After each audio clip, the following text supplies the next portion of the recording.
and he's also the senior pastor of Assembly of God, Dallas. And he's also the executive director of Agape Partners International, and which serve South Asian families. And he has been doing this all over 25 years. So we know that he's got a very good experience. And today morning, as he is here with us, I believe that it's going to be a blessing. And we have got so many questions, and we have already given it to Dr. Leslie, and he's going to speak from that. He's going to have a discourse, and after that, he will go back and addressing the questions. And if you have a question, you can send it to the chat and specifically to, if you find Brother Baiju in that, and he would be the moderator to help us by addressing the questions to Dr. Leslie on priority. If a question is repeated, then he can make a choice by doing that. So without taking any more time, I want to let Dr. Leslie take over, and we believe it's going to be a great session. Amen. Welcome once again. Welcome to this event. And as Bread of Life Church, we want to welcome you and make you feel at home. Enjoy and be blessed. Thank you. Dr. Leslie. Good morning, Pastor Stanley Jacob, for that very good introduction. And as Pastor Stanley said, my name is Leslie Verghese, and it's my honor and a privilege for me to meet people from the Twin Cities and probably from other parts of the world who are joining us. Just for ground, just for some housekeeping rules, I am hearing a lot of background noise. Would you please mute yourself so that we will be able to have an uninterrupted session? So those of you who have children in the background, especially when we are doing a parenting class, I know that probably they might be on your lap or playing with you, but please mute your phones so that we also do not have those interruptions. And also what I'm hearing is, some of you probably may have your phones or your computers on speaker. And so that actually brings some background feedback. So if you can take those off your speaker phones, that'll be great.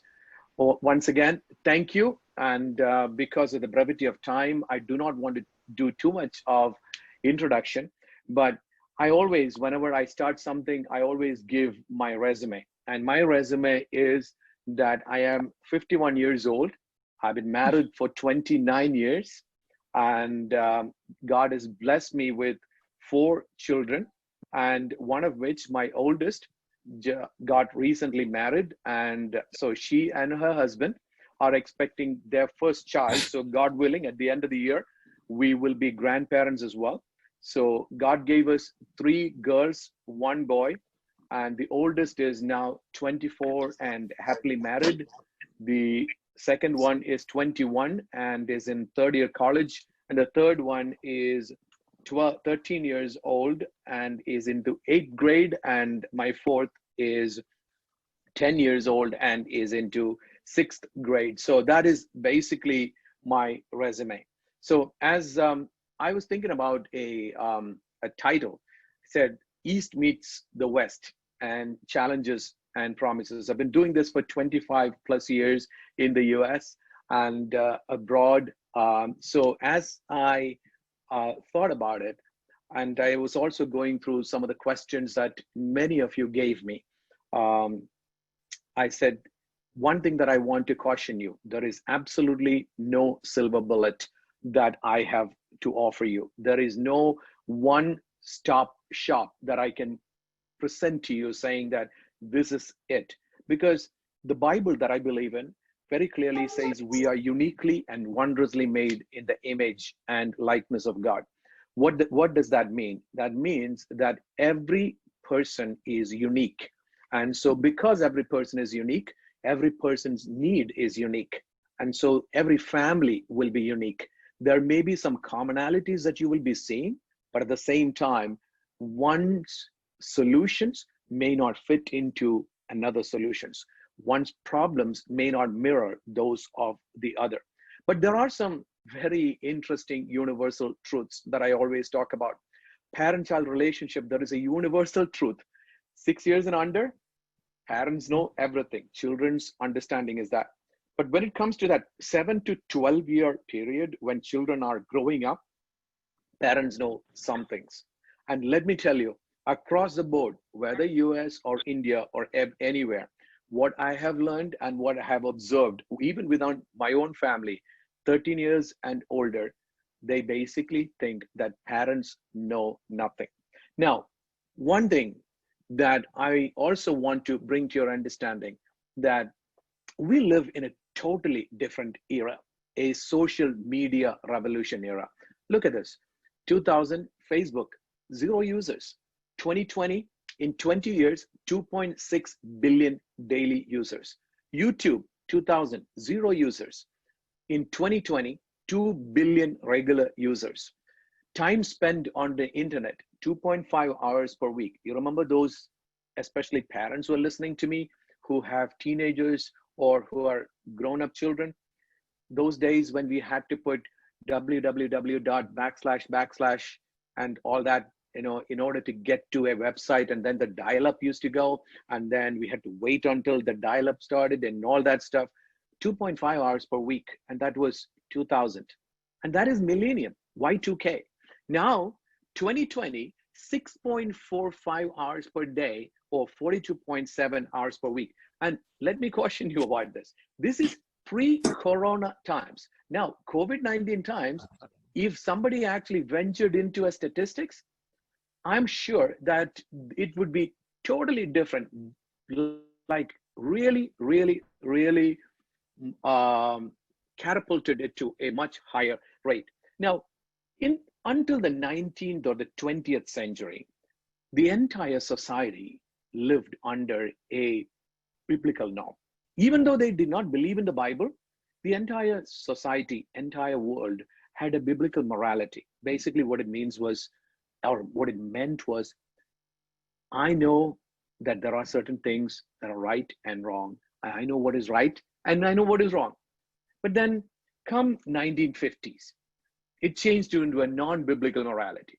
Basically, what it meant was a lot of people, especially those baby boomers, started growing up in the US. And then they started saying, there are certain things that are right, there are certain things that are wrong, but I really do not know what is right and what is wrong. And then came this whole social revolution, starting with the mid 60s in the US. That's the time that Mama Bernie Bra, that slogan started coming out in the US and then spreading to the entire world. And basically, that was a time of immorality. What it meant was, there are certain things that are right, there are certain things that are wrong, but I just do not care. If we thought that that was actually the worst of the situations, we were actually in for a rude awakening, because of the fact that that is not where the life or the time that we live in. We live in a time where people think that there are certain things that people think are right, but those things are not my rights. My right is my right, and the other person's wrong is the other person's wrong. Or the time that we live in is a time of relative morality. So what is the problem with that? Great tool, hammer, but wrong hands, wrong use, it just causes wrong end result. Great tool, a great, beautiful BMW car, but wrong use or in the wrong hands now end up with a tragic end. Great tools, all of them are great tools. Now, what happens if we use them in a different way, where we do not pay attention to the qualities of life? Misuse priorities can cause completely different outcomes with the tool. So that's the time that we lived in. And look at the systems: sports, education, faith, family. These are the four systems that we all work with, right? Sports, it's all about competition, not about development. What happened? A lot of people started pumping themselves with a lot of steroids to get ahead of somebody else. Education, it used to be about learning, it used to be about aptitude, it used to be about knowing what we learned. Now it is all about test scores and achievement, but not about assimilation. Look at churches, look at temples, look at mosques, look at every faith system. It is more about programs and activities, but not about acceptance, love, and meaningful relationships. Look at family. They focus on doing and performing, keeping up with the Joneses. One of the questions that was posed to me: getting ahead of somebody else, even at the expense of your neighbor or your brother or sister who is there. And so it's not about being, it is not about like what you are and who you are, but it is about doing and performing. So there are four systems that our children grow up with: the sports, the entertainment, the education, the learning, the faith, the church, and then the family, the basic unit that composes the life of a child. All these four systems have failed them. So the abandonment of the adult system, the disintegration of the families, the lack of authentic morality, the stress from overstimulation. And I want to stop here for a moment. Overstimulation. I was actually flabbergasted, and I would use that word flabbergasted. I was completely floored when I moved to Texas and I saw a major group here in Texas that is a dentistry group, and that's called Mint Dentistry. They have highway billboards all over the place, and what they have is a woman with showing or grinning through her teeth, or her teeth showing, and this is huge pictures or flashing photos on on the side of the highways. And what it says is, Mint Dentistry, I make sexy teeth. And I said, okay, now we have an over sexualized, overstimulated society, but it even goes to the extent of trying to show that even teeth can be sexy. That's how we have a society that is overstimulated. And also, we used to have a time when our children used to eat home cooked meals. Now, steroid treated chicken, steroid treated beef, steroid treated vegetables, all those things are pumped through something called a drive-through system. And we have a drive-through life whereby we have all these steroid treated food that pumps into the systems of our children, and they become overstimulated children that we cannot control with our age-old principles that we followed. And then the influence of technology and media that I talked about. Some things, think about this. All the friends who are listening to me, think about this. You, at some point of time, if you even had that thought of going vagrant in your life, meaning wanting to do something naughty, kinky, something bad, you really had to hide behind a lot of things.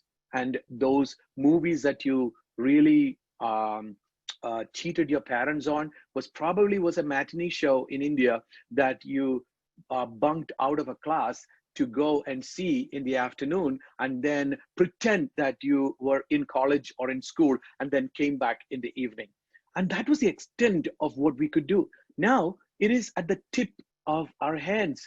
I mean, our children at the age of 10 and 11 have smartphones. What does it do? The influence of technology and media, all these abundant systems basically give rise to a moral decay. So now, how does parenting get defined?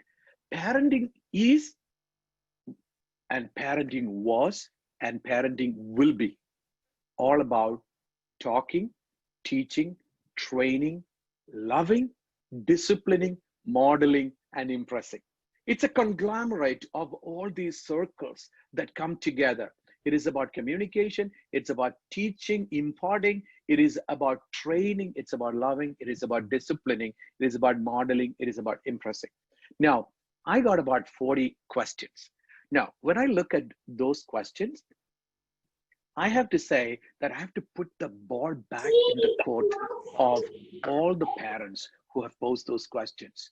And at the end of my monologue, I probably may have answered those questions. We need to do an introspection and we need to do a retrospection. What do I mean by introspection? Look into ourselves. What have I done? What have I been doing? What do I have to do in order to make things better? You know, when a plant is young, you can bend it. Now, when a plant has grown into a tree, you try to bend it, you're going to break it. So there is a mentorable, a trainable, impressible, modelable, disciplinable, lovable, trainable, teachable, talkable time. If you don't use that, if you don't utilize that, it is very difficult to make amends for the mistakes of the past. And we can only at that time hope in God for bringing those young people or the children back to where we wanted them to. So what are the critical issues? Now, especially when we are talking about East meeting the West. Now, let me tell you, cultural assimilation is an inevitable reality. It is a sociological reality. And we need to understand that. What is cultural assimilation? The immigrant culture, or the culture that actually came from another place and came into another society, another culture, is going to get assimilated into the immigrated culture at some point of time. This is how sociology says that. So let's say that the Indian community, the influx of the Indian community's immigration took place in the 80s to the United States. Sociology says in about 40 years, the immigrant culture would have assimilated into the immigrated culture. So what does that mean to the Indian people? If we moved from India to the United States in the 80s, by 2020, the Indian culture would have actually assimilated into the American culture. So it is an inevitable reality. It has happened to the Chinese population. It has happened to the Italian population. The Irish immigrants and the Italian immigrants. I lived pretty much all my adult life in New York. So, and I lived in a neighborhood that was 98% Irish and Italian population for about 10 years or 7-8 years. And what I've seen is that the Irish neighbor that I had and the Italian neighbor that I had, for me, was an American. I had to really delve deep into his or her culture in order for me to know that he or she was Irish or Italian. That I had to know the name, the last name. I had to know maybe the way that they do things or their celebrations in order for me to know that. Why? They have already assimilated into the American culture. They are Americans to every other non-American or the immigrant. But within themselves, they know that they're Irish. Within themselves, they know that they are Italian. The same thing is going to happen to the Indians in about 6, 7, 8 years. The only difference is going to be is that the Irish and the Italians and the Jewish, because of their skin complexion, they were able to blend into the American culture even from a skin complexion. But unfortunately for us, we are a coconut generation. One of my friends, Dr. Sam George, has a beautiful book called Coconut Generation. Basically what it means is that it's brown on the outside, white on the inside, or Sherwani on the outside, and then suit on the inside. That is basically the children that grow up in our community. I call them American born confused DESI. So it is an ABCD generation. Are they Indian? No. Are they American? No. So there is a language difference. There is a communication difference. I mean, you know, the many of us probably may say, hey, I speak good English, man. I mean, my English is okay. But why doesn't he just get it? Because we are not able to speak the lingo that our children or our young people speak. We are just fob. I mean, we are fresh off the boat for them. And because we are a fob, they just do not think that we relate to them. And they feel embarrassed because our lingo. And we try to connect to their lingo. And then we say, hey, man. And then because of the way that we try to say that, because of our language, because of our accent, they are able to take that out. I consider myself to be relatively well versed in English, but at the same time, my third and the fourth think that that is kind of like weird when it comes to certain pronunciations, certain words that he uses. So in one of my speeches the other day, I used the word dope, and my kids could not help laugh their head out because they said, Dad, you should not be using that word. You're 51 years old. Why you use that word? Then I realized that that's not appropriate for me at my age. I was trying to relate to my kids who are 10, 15, and I used the word dope, and they said, Dad, be just dad, be your age. Cultural differences, survival struggles, and lack of time that we have as parents. And our children are maturing too quickly. I put it as a question mark, but I just want to say it is a problem. Too much independence, school, peer pressures, to or not to discipline. And this is the iGen. And, they call it the X generation, the Y generation. You all know about that. The generation that we live in is a Z generation. I'm no gender, identity as gender non-binary. I'm a little bit of this and a little bit of that. I'm a unique gender. I'm a transgender. I'm a rainbow kid. I'm a boy, girl. I'm everything. I'm a little bit of everything.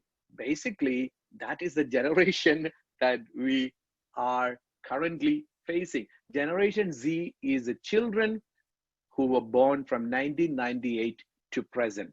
Now, every parent that is listening to me, listen to me very carefully. If you are a parent of a child who was born 1998 or later, you are basically the parent of a Z generation. And that is basically the characteristics of the Z generation. And I also think of the Z generation as an end time generation, right? There is no more letter to go with, A to Z. And so probably even sociologists knew that, hey, this is it. I mean, with this, we are going to be losing it. I mean, so maybe this is going to be the end of the world. Maybe this is going to be that last generation that sees the greatness of this world, and then the world is going to come to an end. We don't know, but we'll live in very troubled times. So let me very quickly move into the final portion of my monologue before I open it up for the questions.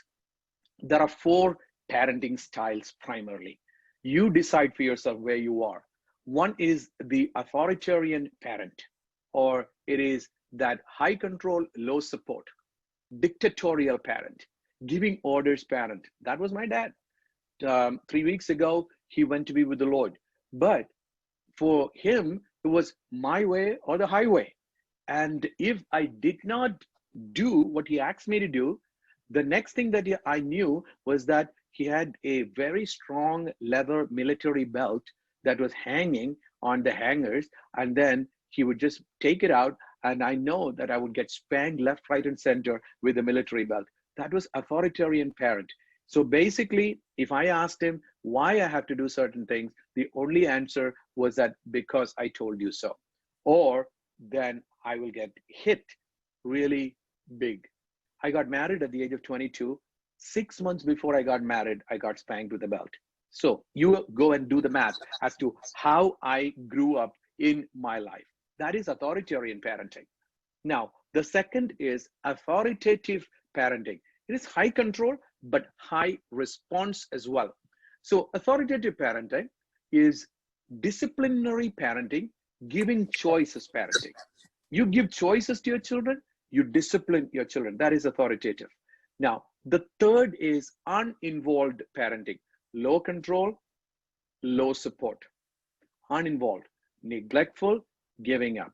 I don't care what happens, low responsive, low demands, basically totally uninvolved parenting. Now, with the Indian parents, I want to take out this third group completely because in my 25 plus years of going around walking and talking with people, I've not seen too many uninvolved parents. I've seen a lot of authoritarian, I've seen a lot of authoritative. And then I want to move to the final one, permissive parenting. No limits, giving in. The high support, low control parenting. This is where when your kids are throwing the temper tantrums when they are 3 years or 4 years, and you're actually in Walmart and they're on the cart or your what do you call it, stroller. I've not used that in 10 years, so I even forgot the name or the terminology, the stroller, and then you're pushing the cart, and then you want to use best of your time, and you want to pick the things, and the kids start like, I mean, crying, and it's like, I want it, I want it. And then in order to prevent yourself from getting embarrassed, and in order to continue with your shopping, you gave that to him or her. Remember, at the age of 3, do you know what you did? You enabled your kid. So now at the age of 13 or 14, if your kid now, who is now hanging out with very elite, up the class, high class society kids, and they come back and say, I want a Prada handbag. I want an iPhone 4th generation. I watch 4th generation or whatever. I want this. And now they want to be cool with the other kids. Do you know where you started it? You started in Walmart when they were 4-year-old. You prevented that temper tantrum by giving in to the kid. And now they're demanding something totally unacceptable to you. But go back, do an retrospection. So I spoke about introspection. Now do a retrospection. Rewind the clock a little bit and say, hey, what did I do to get to this level? What should I have done? Now, I always say your test must become the testimony of somebody else. Your trial must actually becomes the triumph of somebody else. Your pain must become the gain of somebody else. Your loss must become the win of somebody else. Maybe you lost as a parent. Maybe you lost that war on home ground. Your home turf war was lost. But maybe God is actually showing you an opportunity to actually guide somebody else and say, hey, I gave in, and that's why we are having trouble. So make sure that you don't do this and you have these children at the early age.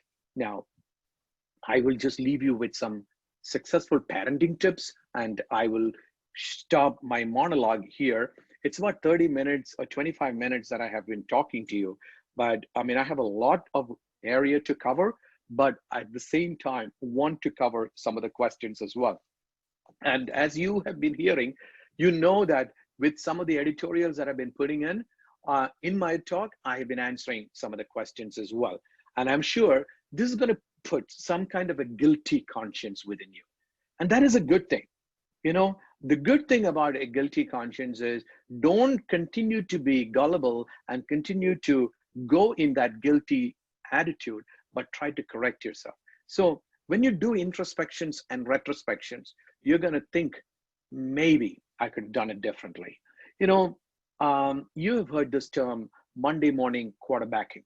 And so that is a American phraseology that people use. Like, don't do Monday morning quarterbacking on some things. Like, I mean, you know, but you know, when you know where that came from? Sundays were the days that football is being played all across the United States, right? So Sunday afternoon, after church, after temple, after, like, I mean, you know, after whatever, then you're sitting with your family and your friends and you're watching football. And then Dallas Cowboys is playing the New York Giants, and then Dallas Cowboys, like, I mean, right at the time that the touchdown was going to be done, like, I mean, you know, there was a punt or like interception or whatever you call it. I don't remember all the terminology for football, but basically they lost it and New York Giants won the game. It's not going to happen, but it happened. Okay, imagine it happened. So now, Monday morning, what's going to happen is that all these sports commentators are going to be sitting in this. When that quarterback was running, he should have run through that left side, the left flank, and then should have gone through there so that he would not have gotten intercepted. And then the others would say, yeah, that's why they should have called a timeout and they should have actually discussed this. That's called Monday morning quarterbacking. Is that going to make a difference in the net result or the end result of the game between Dallas Cowboys and New York Giants? Absolutely not, because the result has already been done. Dallas Cowboys lost to the New York Giants. But Monday morning, people come and they debate and discuss what could have happened. And this is where the phraseology came, Monday morning quarterbacking. We'll do a lot. And even today, when we are doing it, I know many of you as parents are probably in your mind and probably between yourself or amongst yourself, you're doing some of the Monday morning quarterbacking. So let me tell you, what do we have to be mindful of? Without rules, children become unruly, period. But rules without relationship lead to rebellion. I repeat, without rules, children become unruly, uninvolved, permissive parenting. Rules without relationship leads to rebellion. Relationship does not flourish without communication. Communication happens only with availability. Are parents available? So let me reverse it. Availability will foster communication. Communication will basically improve the relationship.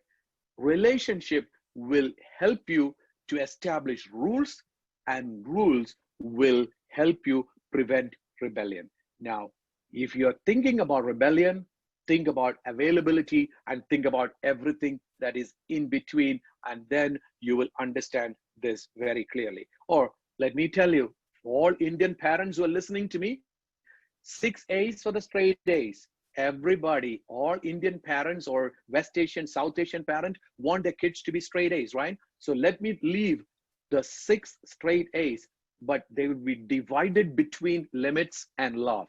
Limits are accountability and authority. We all love that. We want our kids to be accountable. We want to be authoritative.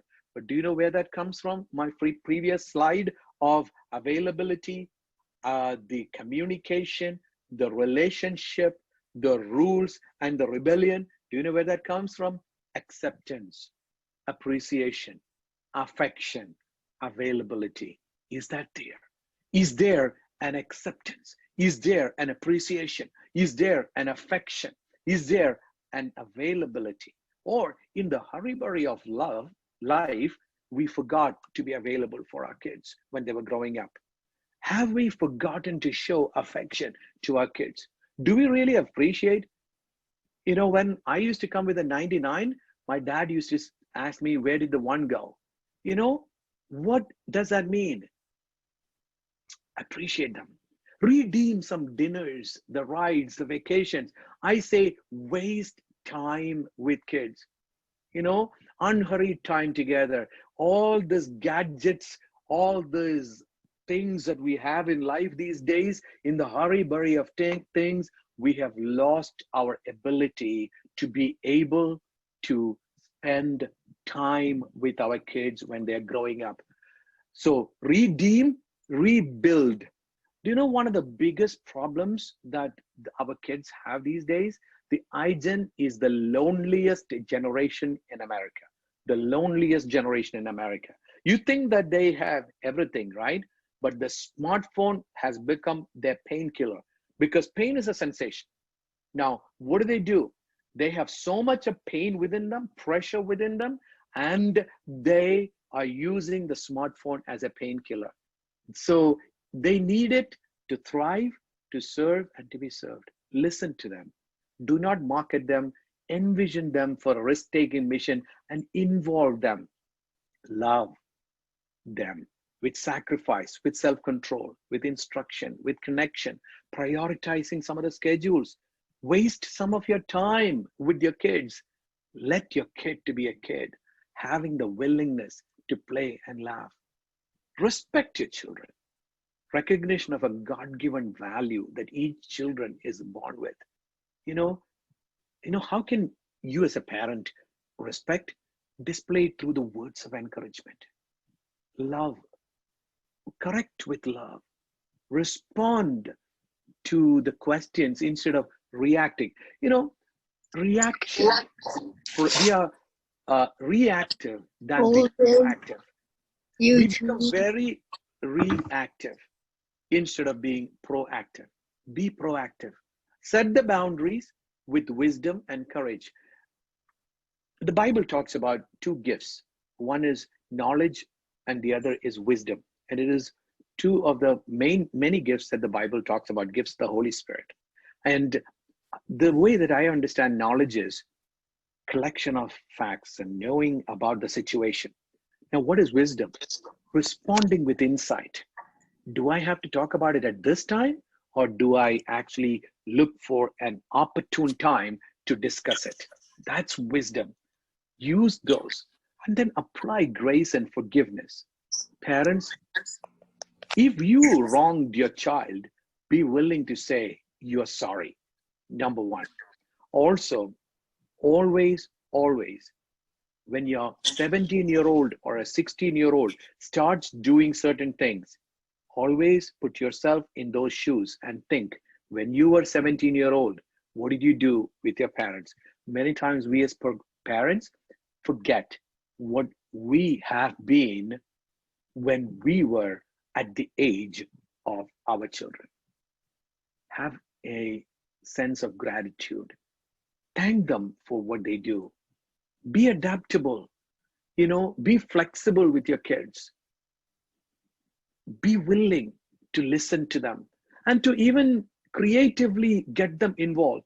Some of the things that we did as parents, even from the very get-go, when we went to buy a car, when we went to buy a house, we got our children involved in those decision-making, critical decision-making moments of our life. Not that they got to buy the car that they always looked at, they got to buy the house that they always liked, but they got to get involved and they got to see the parameters that mom and dad employed in the final decision. And sometimes when it came to the minor aspects of the buying process, let's say that we locked ourselves into a Honda Odyssey. And we know that within the budget, the Honda Odyssey is going to fit. We got our children involved. They went, they saw the Honda Odyssey, and they said, oh, that's a cool car. That's good. I mean, that fits all of us in. And now when it came to the color, they say, Dad, gray looks really ugly. Can we get a gold or a white? I mean, I can make that compromise. Or maybe not even about the color. Hey, Dad, can we get those, Mom? Can we get those stripes for that car? I mean, and then we said, hey, I mean, that's good. I mean, we can do those stripes. It's only $200 more. That's an intentional, emotional, physical, and mental commitment so that there is a appropriate growth that is fostered within the family. And that is what we do. I mean, let me end here.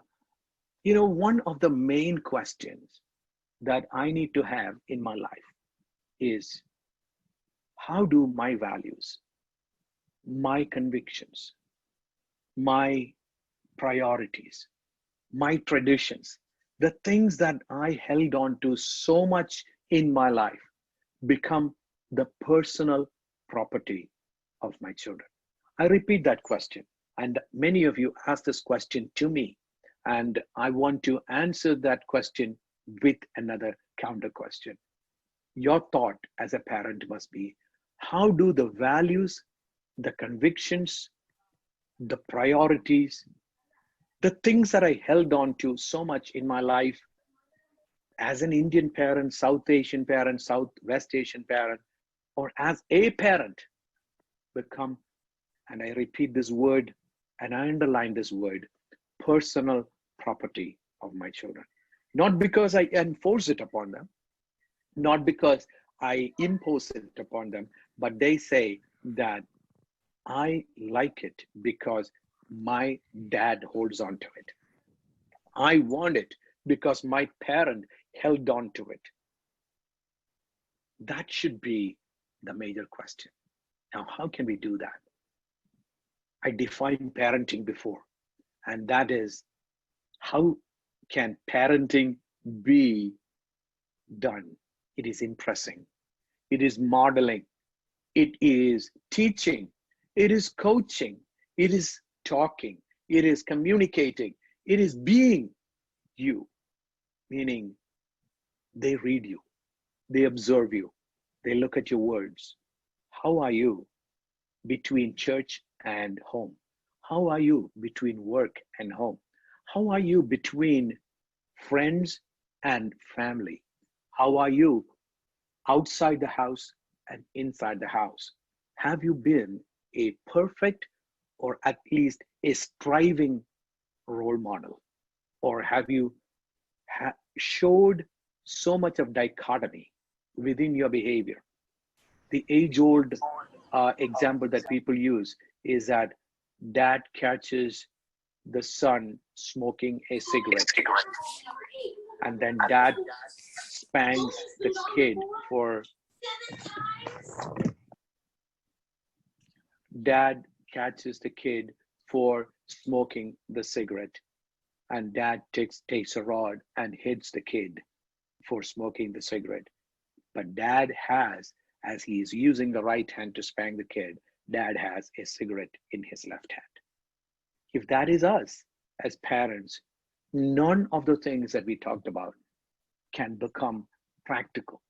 So that's why I said, I do not want you to become guilty, but I want you to do introspection, and I want you to do retrospection. What have I done wrong? Where did I lose it? What can I do to correct? Am I at that age where I can actually correct? Introspection. What can I do with a difference in my life to change my kids? So always focus on think. Is it true? Whatever that you implement, whatever you tell your kids.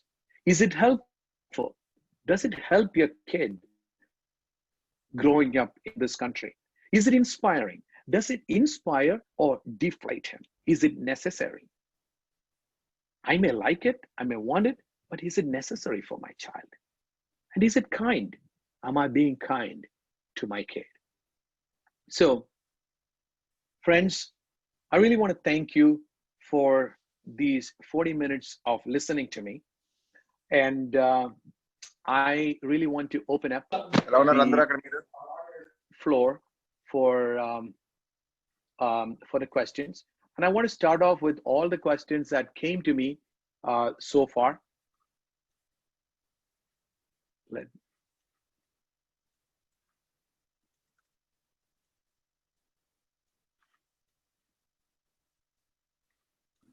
And I will start off with that, and then I will give you time to open up the chat lines as well.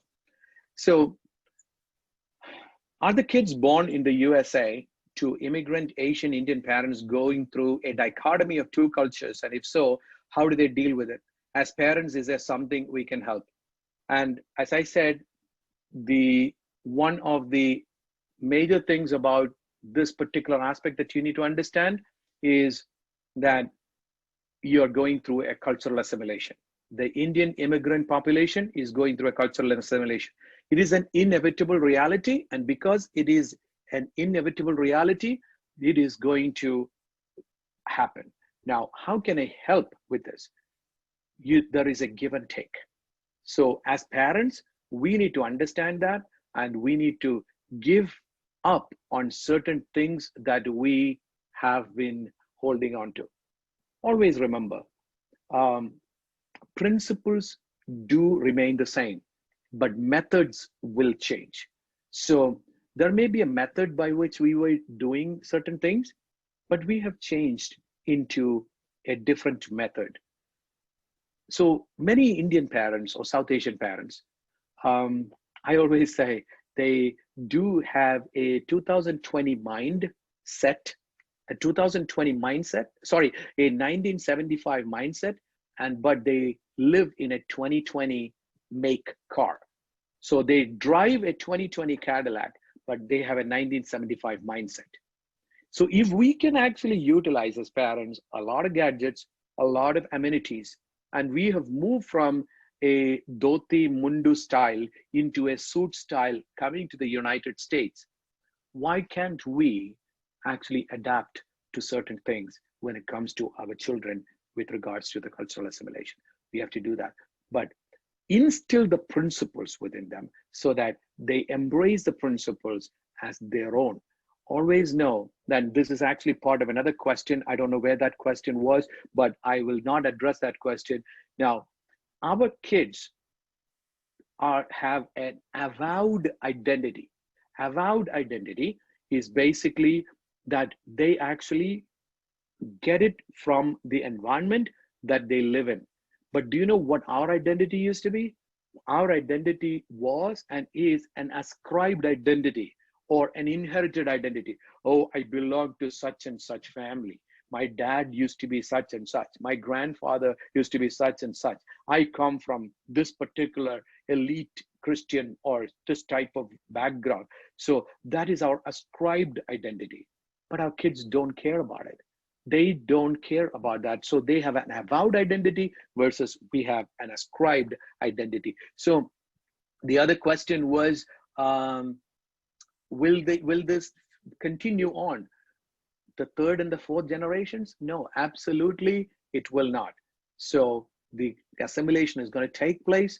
Whether we actually like it or not, it will take place, and it is going to burn a lot of us. It is going to hurt a lot of us, but finally the change that is inevitable and painful will take place.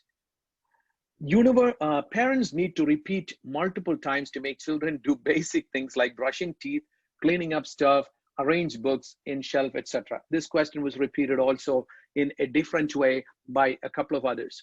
Now, I have to tell you, this is a universal issue. This is not an Indian parent issue, South Asian parent issue. It's a universal issue.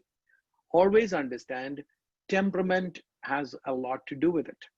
The kids are born with a temperament. People are born with a temperament. Some people are melancholy temperament, some are choleric temperament, some are sanguine temperament, some are supine temperament. Basically, that is the spiritual DNA of the kids. Because of that, they may be a little bit more organized than others. They may be less organized than others. They may care a little bit more about the finer aspects of life, all those things. Now, that has to play a little bit with in this behavior. Now, environment plays a huge part. Genetics is a composition of heredity and environment. So when you learn genetics, I mean, those who have learned genetics in science, you know that it is a combination of heredity and environment. So it has a lot to do with the apple doesn't fall too far from the tree. How am I as an organized parent? How am I as an organized mom and as an organized dad? How is my life? That has something to do with the blood lineage. And then the environment. How do we conduct ourselves? What were they exposed to? So if our home environment is conducive for arranged, organized life, there is a little bit more fostering in the positive side. Now, also there is a different gender difference. Boys are boys. Girls are a little bit more organized than boys are. And boys basically drop their pants where they are, and then they don't care. And that could be in the living room. And, you know, now mom has to pick it up. Unfortunately, that is a gender issue as well. So there is a combination of all these. And all we can do is making sure that the environment is made as conducive, and we also make those adjustments based on our genetic configurations. If we are kind of like unorganized in our own life, we kind of make those changes as much as we can, show by example. How do we teach the kids about the values of our culture that we grew up in? You know, as I said, this ascribed and imposed identity is no longer going to work. So how can these cultures and their values, think about the cultures and the values that you live with. Are they some of those things that you can give up on? Are we minoring in some of the majors of life and majoring in some of the minors of life? Are we more concerned about the button of the collar, or like, I mean, these buttons, as opposed to the overall makeup? of a child? Are we more concerned about a child cutting the side or the sideburns off as opposed to doing drugs? What are the major aspects that we want to live with and then correct? If we actually major on the minors of life, what we're going to do is that we probably may be oblivious to the majors. So a belief is something that you live for, but a conviction is something that you will die for. So do you have a conviction about certain things? Try to instill that in your child from the very get-go. We cook Indian food at home mostly, but my child like American food, mostly fast food. What is the best way to address it? That's a pretty good question. So as I said, we have four kids, and one of them is married and gone. But every Sunday after church, we used to, pre-Corona times, we used to go to a restaurant. So the biggest fight in our family used to take place inside the car right after church. And that's because mom and dad want Indian food, oldest wants Thai food, the second wants Chinese food, the third wants Whataburger, and the fourth wants Chick-fil-A. I mean, you don't get Chick-fil-A on Sundays, but something else. So there is a fight between all these things. So we have come up with some solutions. And what we say is, if we do Indian food one Sunday, we do Thai the next Sunday, we will do American the next Sunday. So by doing those adjustments, we are willing to do American and our kids are willing to do Indian. And then they would say, we had Indian food Monday through Saturday. We don't want Indian food on Sunday. And we give in. And there is a truth behind it. We respect it. We take that and we say, okay, there is a compromise, but mom is going to cook you food tonight and you're going to eat what mom makes, right? So that is a combination that we implement. So if we expose the kids from a very early age on certain things that we eat, and we also are willing to make those compromises and the adjustments, our kids will be willing to eat the food. But don't force certain things on them. My third one, will not touch beef. That's a principle. I'm not going to force a beef patty on her. I am not, or my wife is not going to put a beef burger in front of her. And she would say, no thanks, I'll take chicken. And that's fine. That's a personal preference, and I'm fine with that. So always adopt it that way. Many times I feel like we parents watch other children do something good and expect our children to copy the same. Be the first everywhere, play every instrument, most sports. Great question. And this is something that I actually touched upon during my talk. Keep up with the Joneses. This has been, my Indian parents, South Asian parents have been on a rat race that cost us a lot of harm, or that cost us our children. We have compared our kids with even the kids within our extended family structure. Grandparents are, unfortunately, out of love, have become the most vulnerable in this situation. Look at Lucy's kids. Look at Sergeant's kids. Forgive me if Lucy and Sergeant are listening to me, but I just use the names that just came to my mind. Look at them. They are better than, look, he is a valedictorian. I want you to become the valedictorian. There will only be one valedictorian in the high school. There will be only one salutatorian in a high school. Don't expect all the children to be valedictorians and salutatorians. They are going to be who they are. Accept them. So don't instill this unhealthy competitive mentality within them from the get-go. And also do not use comparison psychology in their lives from the get-go. Do you know what's going to happen? They're going to develop a rebellious mentality, and they are going to start using that against you. Some of them will fail it. I'm going to use my kid, for example, in this case, to drive a point across. We live in a district that has multiple options for children. So my third daughter, who is a very bright kid, who is a straight A student for all subjects, got selected for Grand Prairie Collegiate Institute, which is a very elite school within our district, and that is um, basically a school for the nerds. I mean, that's what she calls it.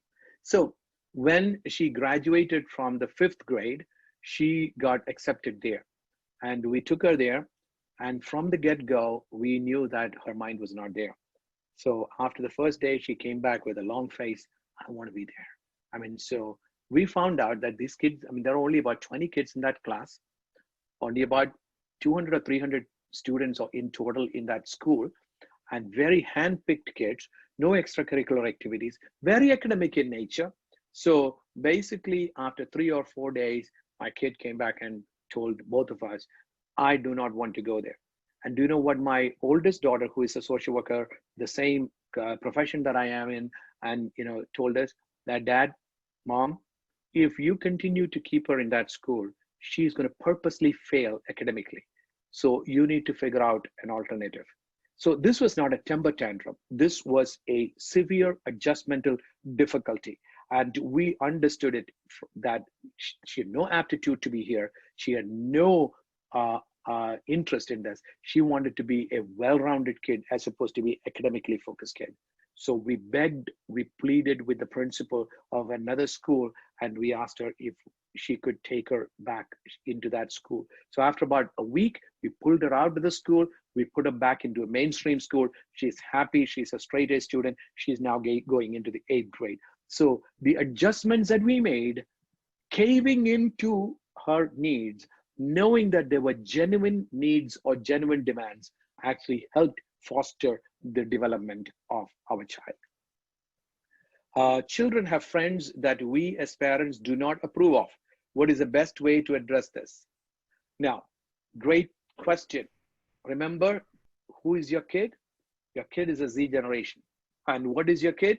Your Z generation kid is an iGen. Basically, a non-binary kid. I am a little bit of this and I'm a little bit of that. Basically, you have a kid that you have a child who has a friend who basically says, I'm neither boy nor girl. This is the times that we live in. This is not the life or the times that we lived in when we were children, when we were kids. But understand, this is the trouble of the times. So how we can actually work with this? Always know, friends, always know, parents, that we have become innately racial and discriminatory in our own actions.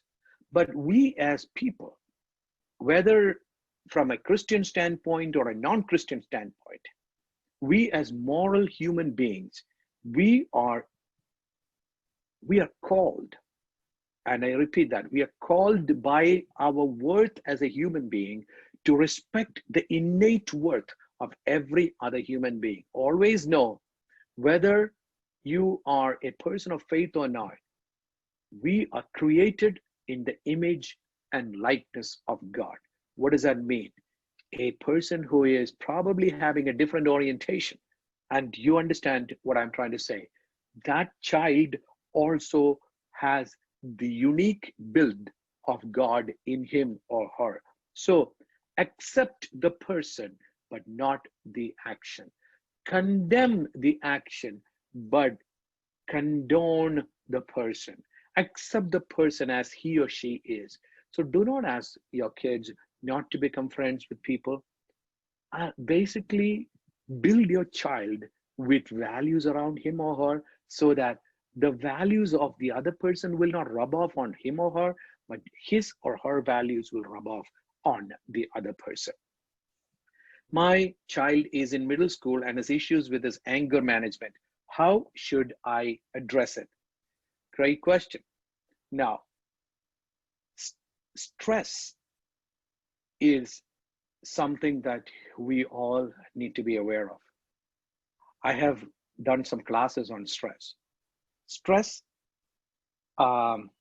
in Chinese is denoted by two words: danger and opportunity. So stress in itself can be either a danger or an opportunity. Why? So it's a crisis. And crisis can actually make you fight or flight. So in stress, you say fight or flight, meaning You either face it head on or you run away from it. You know, when somebody is actually coming at you with a gun, running away from it is not gonna, or fighting it is not gonna help you. Basically, you plead for mercy, right? So, but if you have an ant that is coming to bite you, you will try to kill it at with all your strength so that you won't get bitten by the ant or the mosquito, stung by the mosquito. So you choose with your wisdom and knowledge whether to fight it or flight. So that is when you're faced with stress. Now, unresolved stress, and I use the example, I don't have a rubber band here. I mean, you know, see, stress is almost like a rubber band, right? I mean, you know, so you stretch it and you stretch it and you stretch it and you stretch it. That is stress. That is a pressure within. Now, when that pressure is released, what happens? The elastic basically comes back and then the rubber band comes back to its original shape. You keep stretching it, you keep stretching it. The elasticity gets lost a little bit, right? So finally, the rubber band shape initially was this, and now it'll be this because of the fact that the elasticity is lost. Now, if you stretch it beyond a certain amount or certain level, what happens? The elastic breaks. So here is what you need to understand. Unresolved, unmanaged, and improperly managed stress leads to anger. Unresolved, improperly managed anger leads to aggression. That is a progression. Stress, anger, aggression. So when you're looking at aggression, a child that is throwing things or breaking things, hitting people, all of those things, don't look at aggression, look at the anger. And don't look at anger alone, look at the stress. What exactly is the stress of the child that is actually causing this? I will use an example here. I don't want to delve too much into that class because it's a class on its own, but I will use an example here. If a child that was really good in school, who was really doing well, 10-year-old girl, and everything is being done. Those who have background noise, would you please mute your phones? Thank you.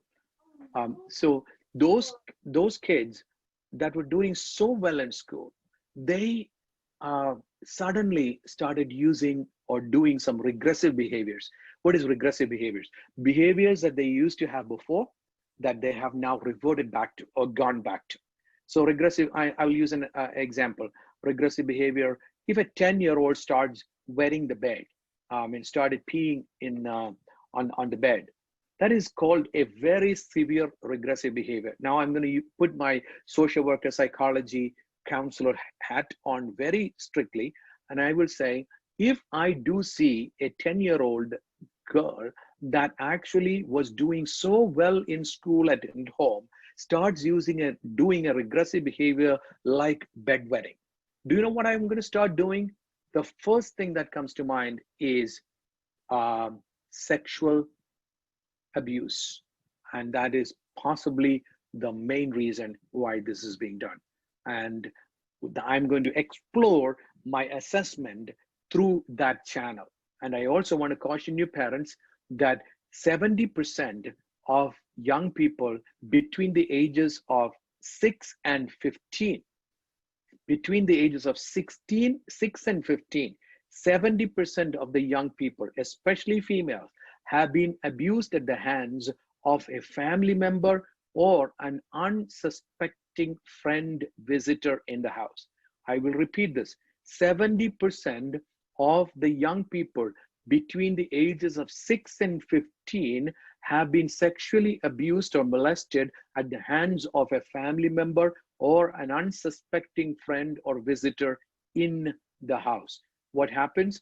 Because of the fact that they will be repressed for sharing that with the parents, they will revert to or regress to regressive behaviors as opposed to speaking about them to anybody, because it could be the grandpa, it could be the grandma, it could be the cousin, it could be the uncle, it could be the aunt, it could be the pastor, it could be the friend of my dad, or it could be the friend of my mom, it could be the stepfather, stepmother.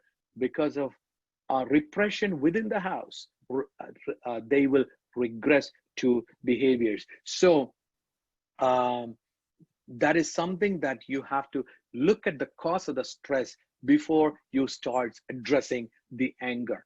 And if you look at the cause of the stress, you will be able to address the anger and the aggression more effectively. My child is very low in confidence. What should I do to correct this? I remember my slide on the straight A's, the accountability, and that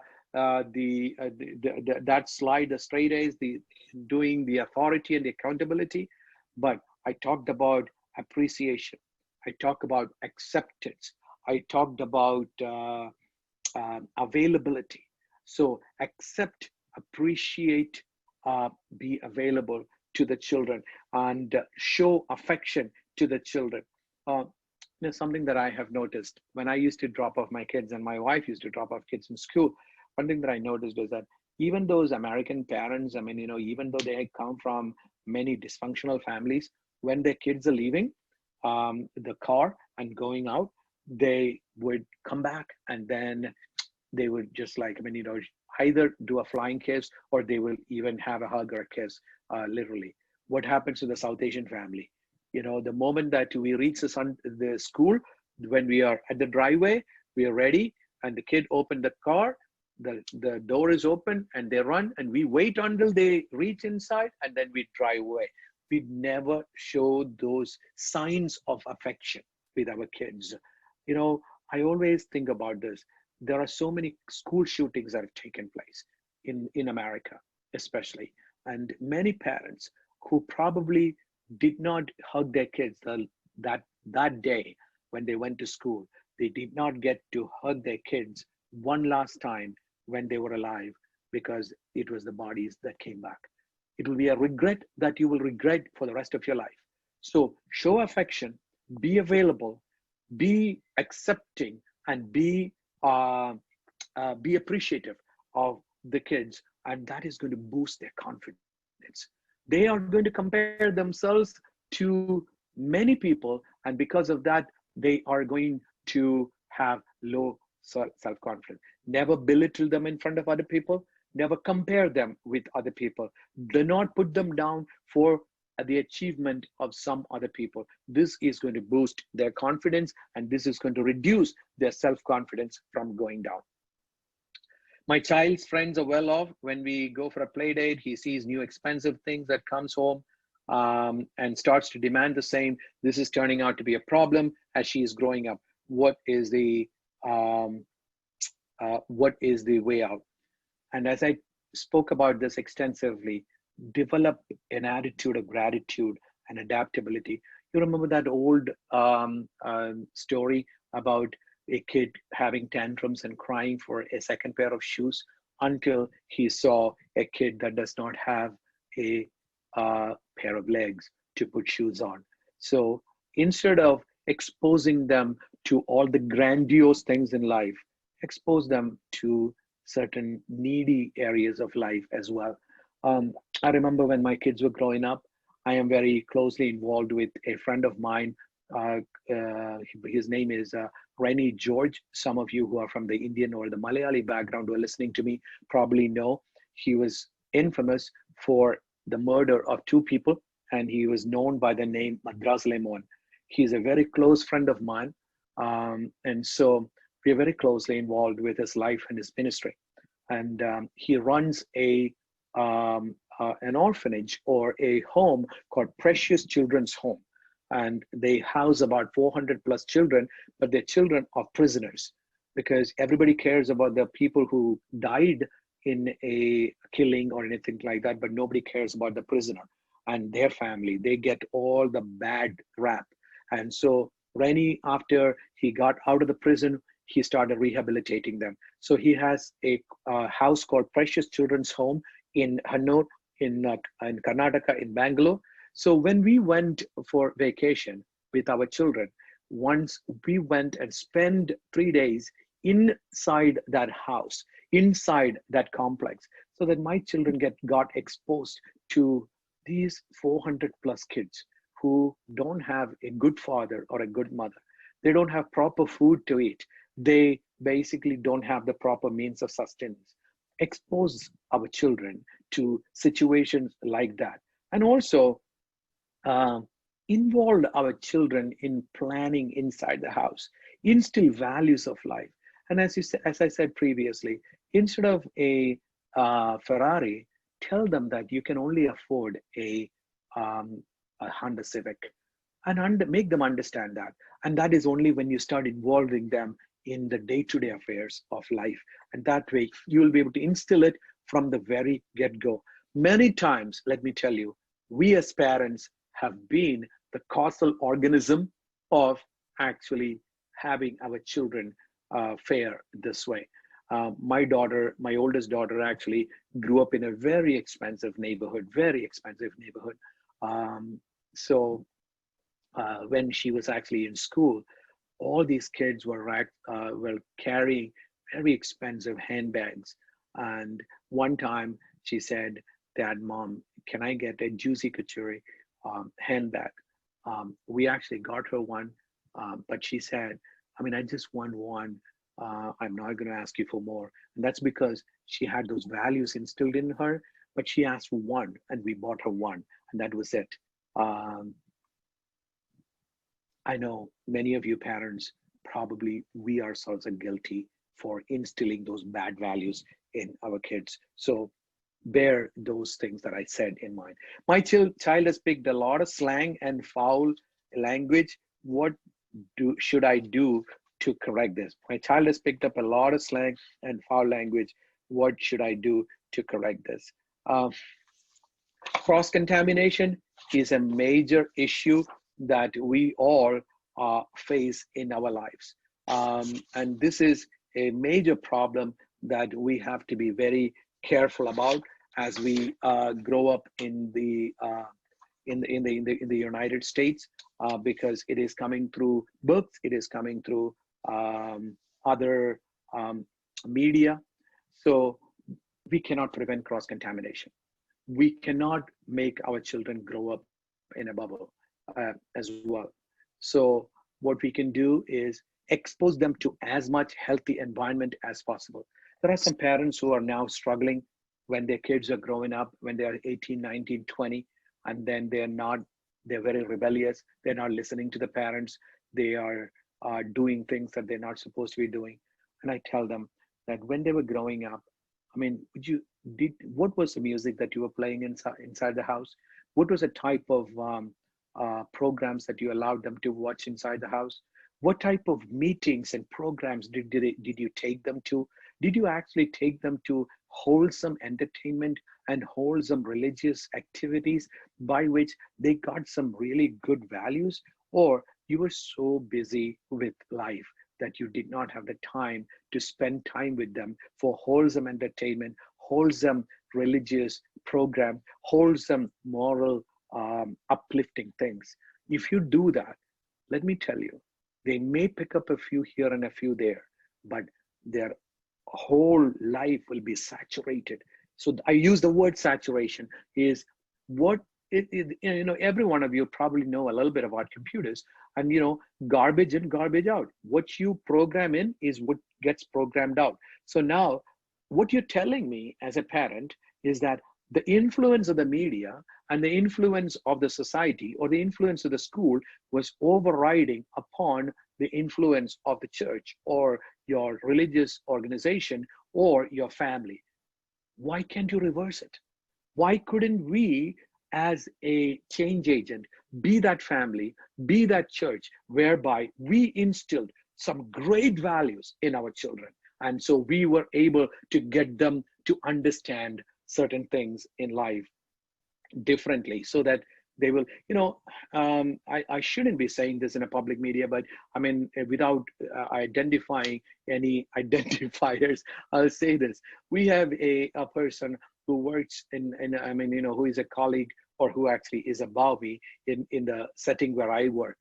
And then At sometimes when she is so stressed out, I mean, she would say that, you know, today is a day that I should be doing 2 additional drinks when I go home.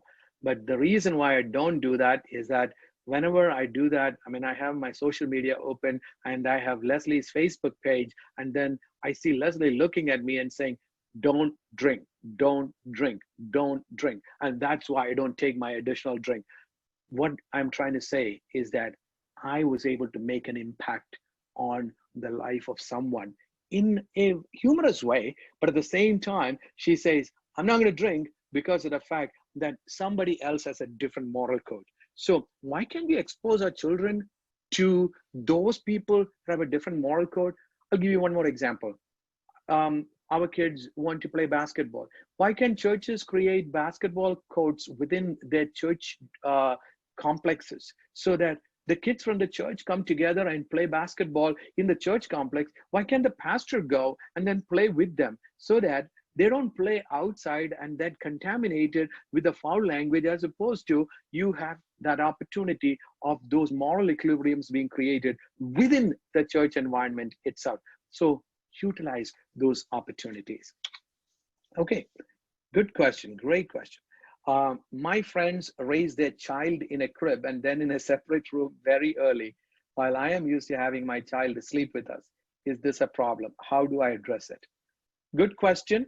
I mean, you know, we as parents, between my wife and I, we also had some differences of opinion on this in terms of the age.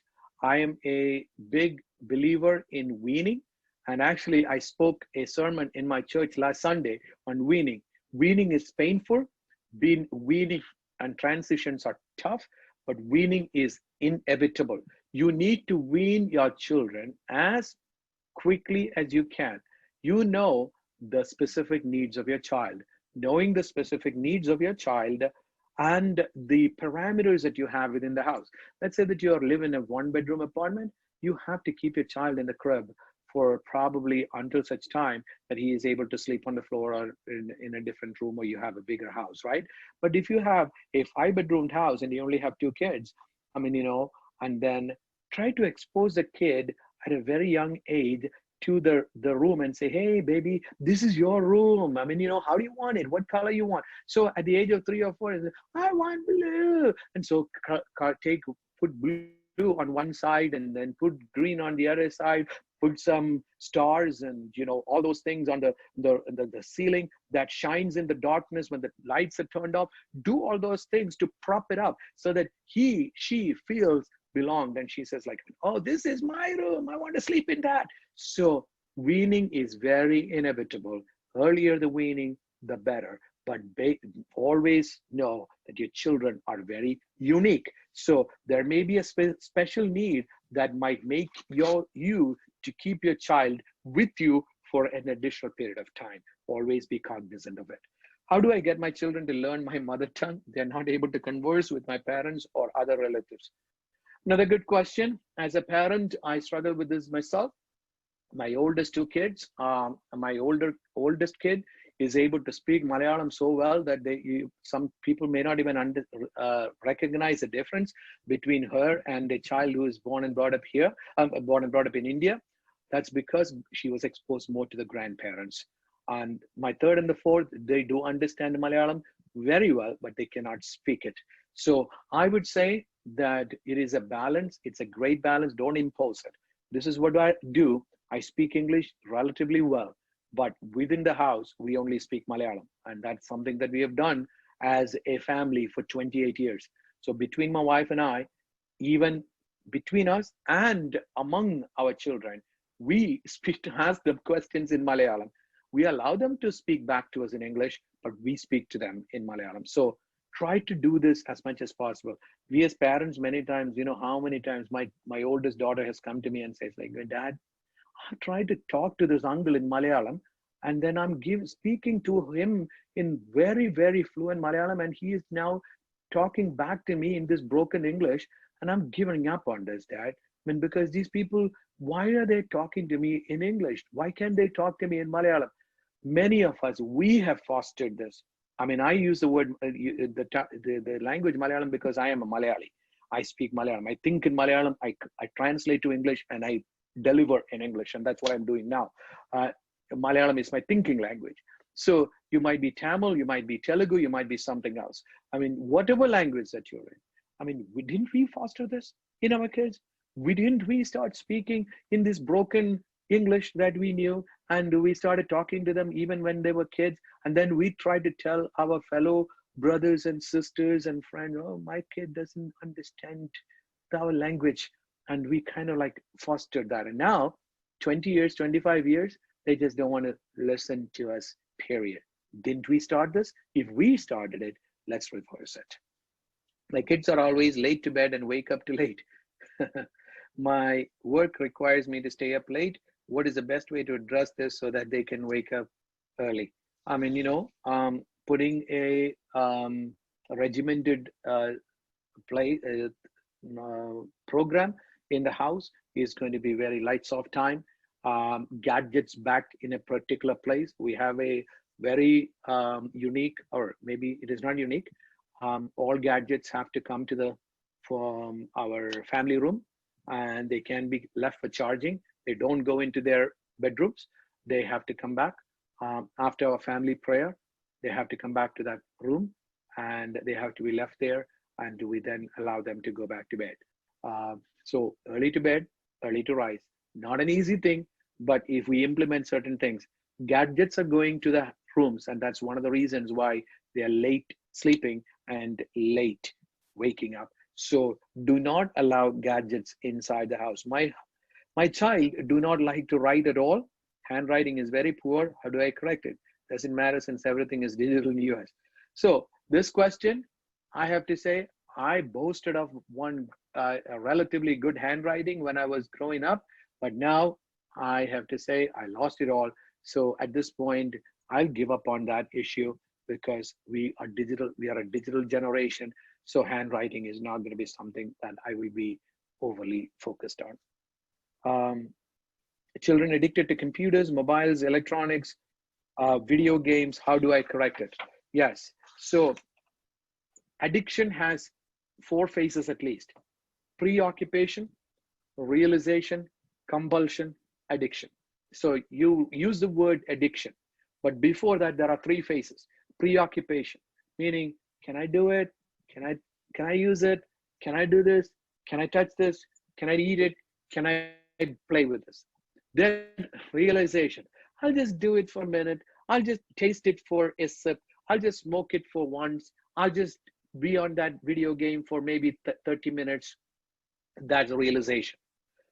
Compulsion is, I want to come back to it. I cannot but come back to it. That's compulsion.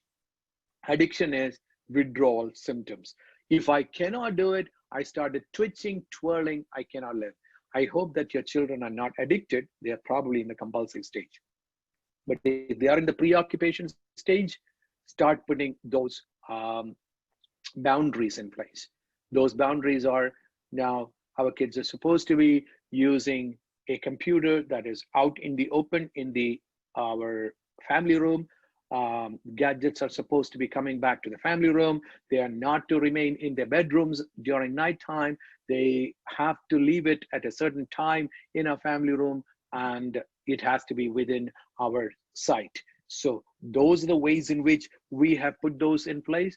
Are we perfect parents? Absolutely not. Have we failed as parents? Yes, we have. Have our children cheated on us? Yes, they have. Have we continued to struggle with certain times that they try to sneak it behind us and then do some things? Yes, we do. Is there a silver bullet? No, we don't. Is there one particular solution? No, but let's all strive together so that we will be able to get as much better results as we can. Kids in high school and have a lot of opposite gender friends. What is the best way to advise and teach them to set limits? Okay, good question. Can I add some humor here? At least their friends are kids of opposite gender. If the friends are kids of the same gender, and if that actually leaves the limit, that's when you have to be overly concerned. Now, at least they are of the opposite gender. So let's now set those limits. Limits are basically now dating and courtship are two different things. Um, Dating is flirtatious relationships that possibly are passable relationships. But courtship is where you have a long lasting relationship that culminates in marriage. And this is a very, another topic of discussion.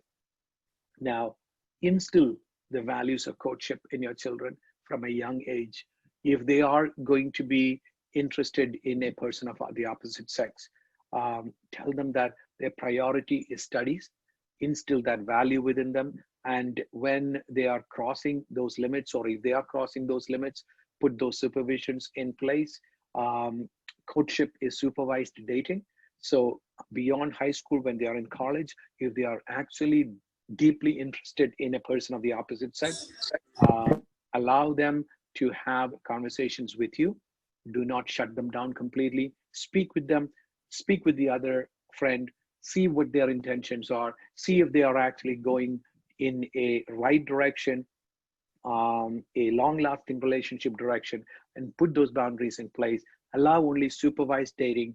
Do not allow like unnecessary relationships to foster. So, do we have absolute control over this? Just the same way as the video games addiction is. No, we don't. So, we can only instill those values within them so that someday we will be able to see the fruits of our labor.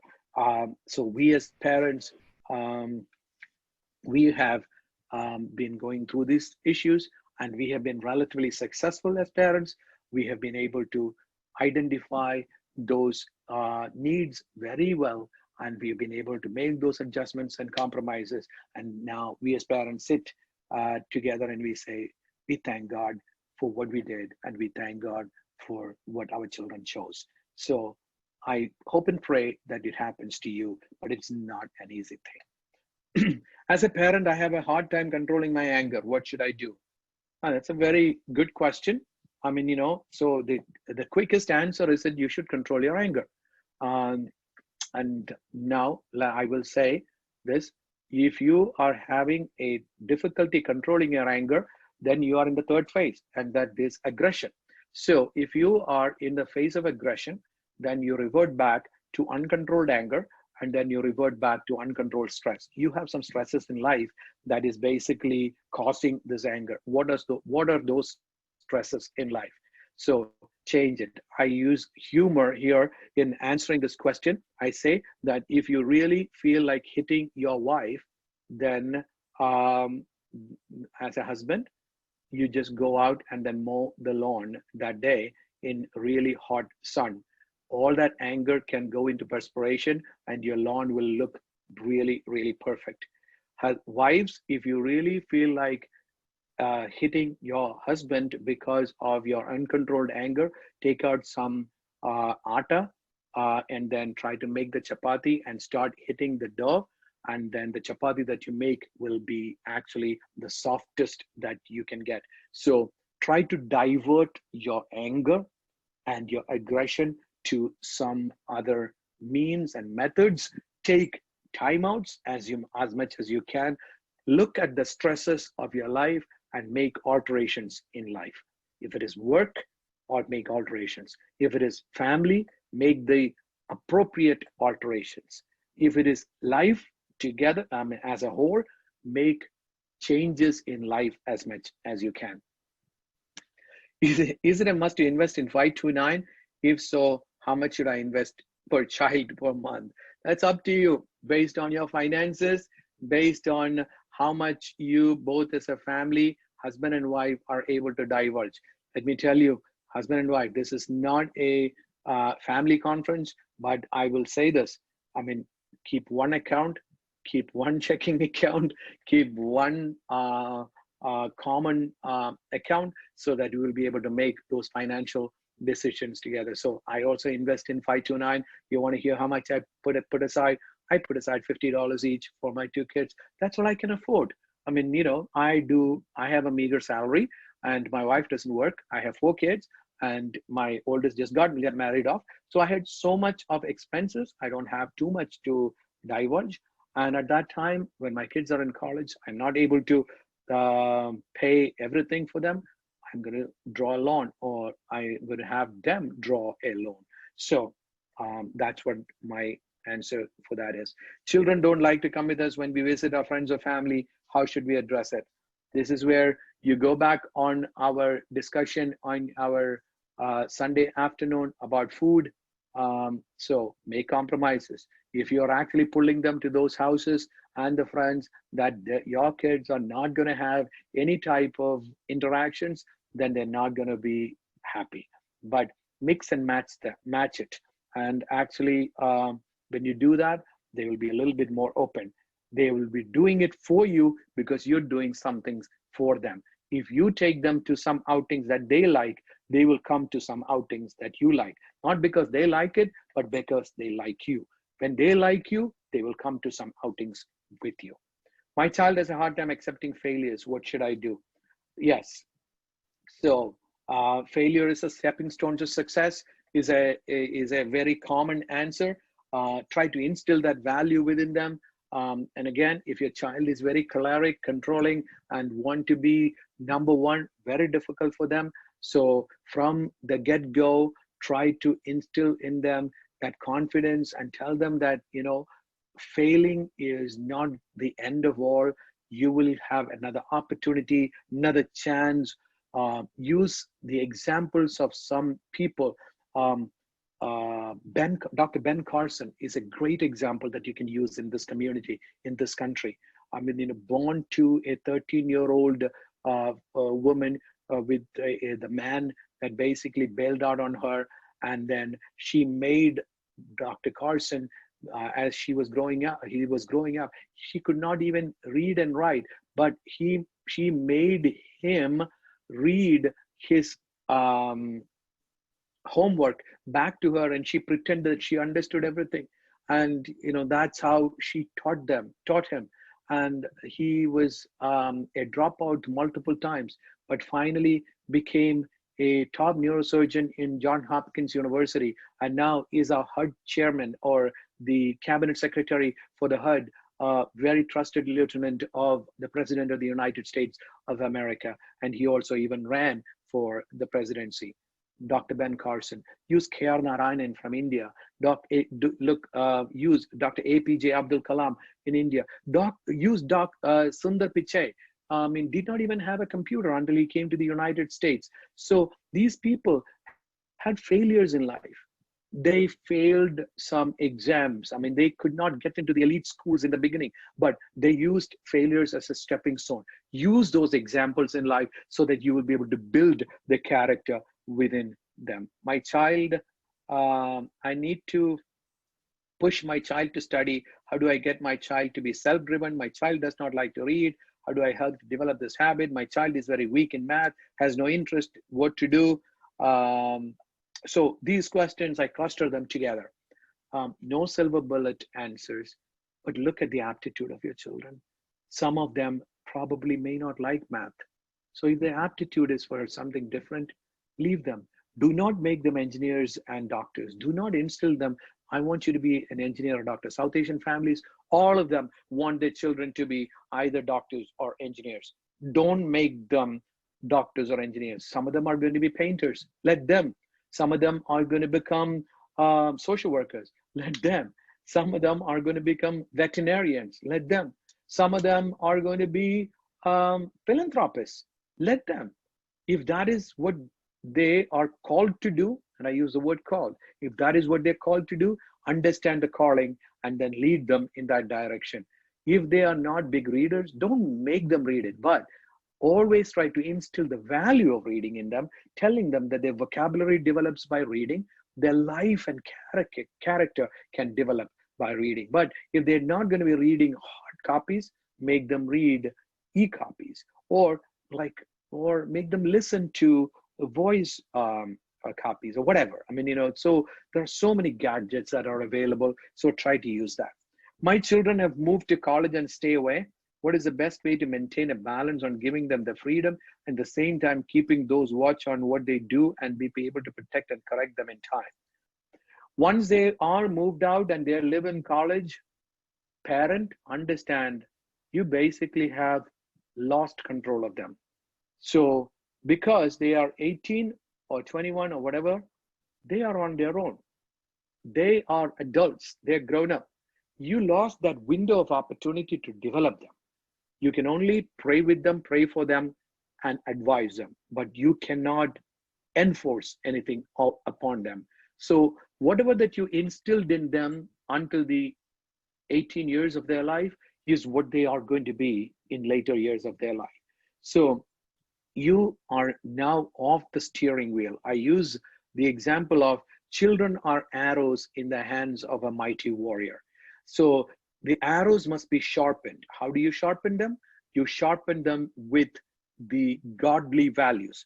You sharpen them with good moral and ethical values. And you sharpen them, and then you are now basically putting them on the bow. And bow is you, the stretch, the pain, that is the growing up initial birthing pains that you go through as a parent. And once you do that, there is a target to which you're going to aim your arrow at. What is that target? Ultimately, the God that you believe in, the faith that you have, and then you shoot them. You let go. At age 18, at the age 21, at the day of marriage, when they go away to college, you just release them and they have to go to the proper trajectory. But it all depends on your aim. It all depends on your sharpening. It all depends on how much you pulled the bow, and then it goes to the right target. So as a parent, you have up until 18 years of age to make that decision and to make those corrections. After that, you pray behind them, you let go of your hands on the steering wheel, you pray behind them, you advise them, but you don't drive the car for them. What is the best way to know what kind of friends my children have at school, college, and outside? I mean, is there a best way to know that? I don't know. But I mean, how do you know it?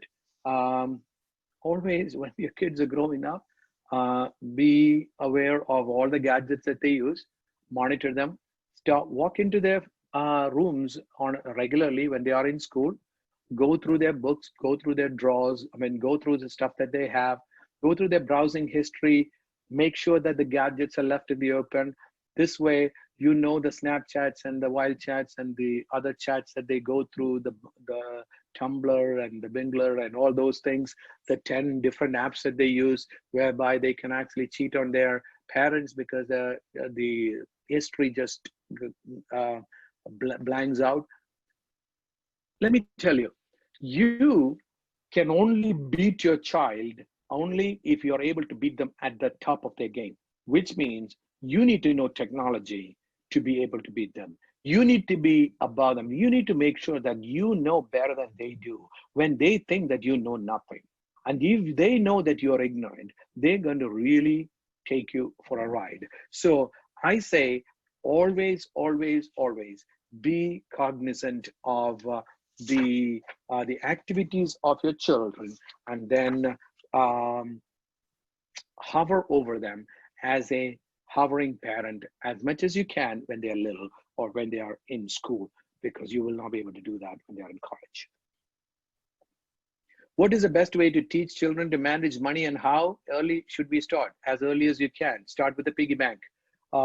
Start making them manage money. Give them a quarter for cleaning their room. Give them a quarter for doing their laundry. Quarter may not work these days, maybe $1. But have them put that in a piggy bank. Start a small savings account for them. Tell them that at the end of the year, all the gifts that they got, they can choose a good gift and give them some options. So that way you give them a money management skill so that they know how much these things cost. Otherwise they will say, it costs $10, $20, $50, $100, $1,000. So they don't know the difference between $10 and $1,000. Make them understand the value of money.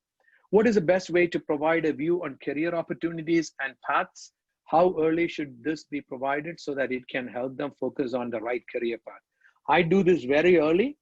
I say that there are at least 4 things that people have to choose as their life path. So if you look at life as a circle, your faith is one, your career is another, your marriage partner is another, and your education is another.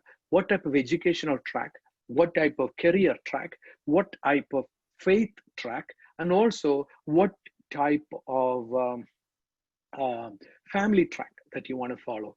All these four things have to start at a very early age. Start instilling those values. Let them see that in your life as family. Expose your family life as much as possible to your kids so that they see mom and dad and they say, we want a life like mom and dad. So start opening career paths discussions at an early age. Talk about the scope of certain careers. Talk about the trials of certain careers. Talk about the propensities of some kids. I mean, maybe your kid is actually afraid of blood. Don't try to steer them into nursing. Try to steer them into something else. So do soft steering, no hard steering, only soft steering. Do that at an early age so that they start thinking about careers at a very early age. My child is all focused on sports and not good enough to make the cut. How do I get my child to understand this reality and get to focus on his education? Oh, great question. Aptitude versus expectations, we talked about, but in sports, 1 out of 1 million make it into NBA or, MLB or whatever. So trying to make them understand is not a very easy thing, but practical choices versus wasting opportunities must be a conversation that is done with a lot of grace. Use a lot of grace when you use those conversations. Don't try to put them down. Don't say that you amount to nothing, you will never make it into MLB, you will never make it to NBA or Major League Football or anything like that. Don't say that. Say to them about opportunities, wasted time that they cannot redeem, and then try to instill career choices within them at an early age. Improving self-esteem and self-worth in our children, we talked about that a lot in our discussions. Do not use self-defeating and person-defeating, self-esteem deflating words in front of them. Look at that person. Never use that word. Do not compare people with your kids. How to manage and well-balance children while working. Be available. Always balance work. What did we do? One of us decided to be the person who was home.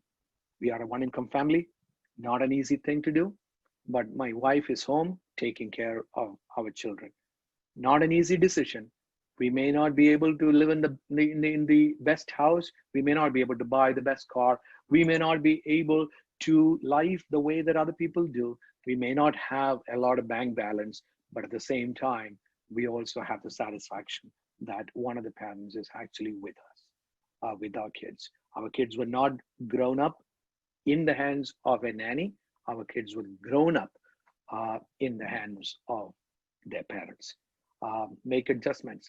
If both of you have to work, one does night and the other day's day, so that like during the day or during the night, one of the parents is with them. That is a balance that I would say. US way of getting children to do things at home is a system of rewarding, while Japanese Indian way is a sense of responsibility and ownership. How do I help my children help and follow the former way? I will not. Cultural assimilation we talked about, but at the same time, how do some values in our life be instilled into our children? Sense of responsibility and ownership is a universal value. It shouldn't be just a Japanese value. It shouldn't be an Indian value. It should be an American value too, that the Americans learn from it. So do a joint venture of reward, responsibility, and ownership. Why can't we put a new blend of parenting whereby our kids are do have ownership, they have responsibility, they also get the reward for their actions. Put them all together in a culturally assimilated culturally assimilated environment. We will not be able to win the kids to become owners of their life and become responsible for their lives unless we reward them as well. So we need to have a joint operation going here. My children find it boring to compare my childhood to their stories and show them how much more we could achieve in various aspects of studies, sports, extracurricular activities, being socially connected. How do I help them to expand their horizon? I mean, you just have to open your eyes to expand their horizon. And once you open your eyes, what do I mean by that? We have to expand our vision. We have tunnel vision. We are so much focused on our legacy. We are so much focused on a tradition. And as I said, we drive a 2020 Cadillac, but we still have a 1975 mindset. Let our mindset go alongside with the speedy car that we have, the fancy car that we have in 2020. Once our mind travels along with the gadgets that we use and the times that we live in, we'll be able to get our mindset into the mindset of the times and be able to expand our horizons. And once our horizons are expanded, we will be able to expand the horizons of our children. I hope that answers the question. Kids are so demanding and expect every wish to be fulfilled. Else it is a temper tantrum or end the world to them. What should we do? We answer that question very clearly. Temper tantrums, never given. See, my major, before I did my doctoral studies, my major is in social work. So I did a master's in social work. And social workers, professional social workers, we empower, we equip, we ignite, we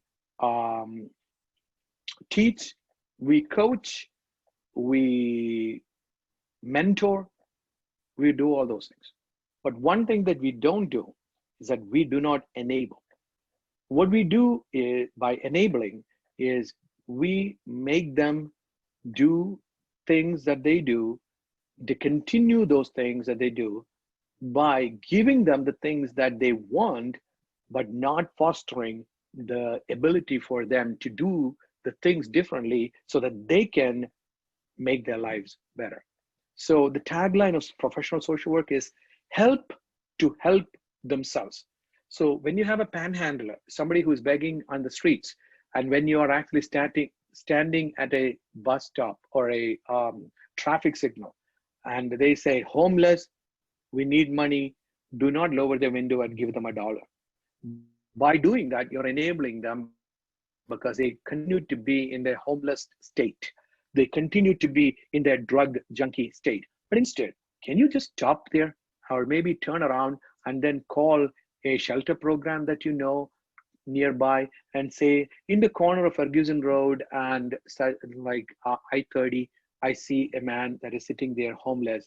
Would you please go and then help this person? There's so many social service organizations that are willing to provide them a shelter, willing them to provide food. Do not give them the dollar and enable them. So try to do that so that you will be able to help your kids. Do not enable them to fulfill their tantrums so that they will use that against you continually. What is the best way to counsel and guide my child in the selection of their life partner? It is so different here versus back in India. What is the right balance? Great question. It's a discussion for 3 hours at least. I do a seminar on life partner choices, and I want to answer this in a very quick minute. We used to call it arranged marriage system back in India or in the West Asian environment, South Asian environment. And then we call anything outside of it as love marriage. And I say, that's bogus, because every marriage has to be born in love, out of love, with love, and through love. So everything has to be love marriage. So there is no arranged marriage and love marriage. Arranged marriage has to have love, love marriage has to have love. So I do not like that second connotation. So currently what I see is assisted marriage. So you have arranged marriage, you have assisted marriage. So assisted marriage is Donnie loves Donnie is good friends with Bonnie, and Bonnie has a good friend, Preeti, and Bonnie thinks that Preeti is a good match for Donnie. So Bonnie connects Preeti to Donnie. You got the logic and the math. So that is assisted marriage. That's 90% of the time that is happening. It could be a friend assisted marriage. It could be a pastor assisted marriage. It could be a family assisted marriage. It could be a media assisted marriage, whichever way. I say, doesn't matter. Primarily it is, was it prayerfully done? Did you make sure that your faith choices mattered here? You looked at faith compatibility. You looked at educational compatibility. You looked at physical compatibility.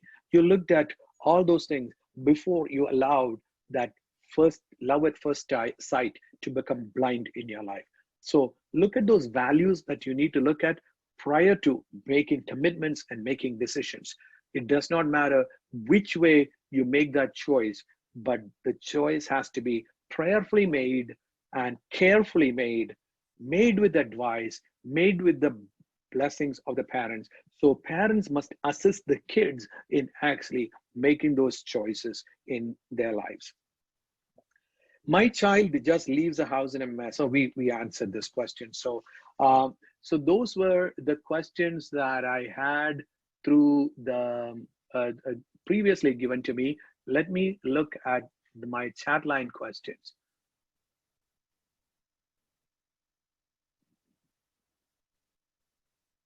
How do you handle when your child comes to you and says they are discriminated at work or at school just because they are different in looks and in culture? Oh, this is a problem that we all face, right? I mean, at work we face this. So because we face this at work, I mean, always instill in your kids that racial discrimination is something that has been an age-old issue. It is not something that is an Indian thing, or it is not an American thing. It is not an West Asian thing. It is a worldwide phenomena. So try to make sure that your children comes to you and then openly talk about it. But at the same time, make sure that your child and you make sure that you speak with the appropriate authorities, either at school or in college, with the situations that they are going through, so that they are supported in many ways that they can be supported. So do not repress your concerns, but always be willing to express it appropriately through the right channel in a confidential manner. Any kind of counseling is sometimes seen as a taboo. At what time do we need or can seek counseling? What type of counseling are available for Asian parents where the counselor understands both cultures? Okay, so counseling has been considered as a taboo, is being considered as a taboo for certain things, especially mental health issues. I use a tool called Prepare Enrich for my my marriage counseling session. I represent an organization called Agape Partners International. The president of the organization is Dr. Thomas Idikler, who is a professor of psychiatry in the Harvard School of Medicine. And myself, I serve as the executive director. We founded this organization almost 30 years ago in New York and also in Massachusetts. And we have had the opportunity to do counseling as well as seminars all over the United States and all over the world for the past 25 plus years. Prepare and Enrich is a program that we use for marriage. Prepare is before marriage and Enrich is for after marriage.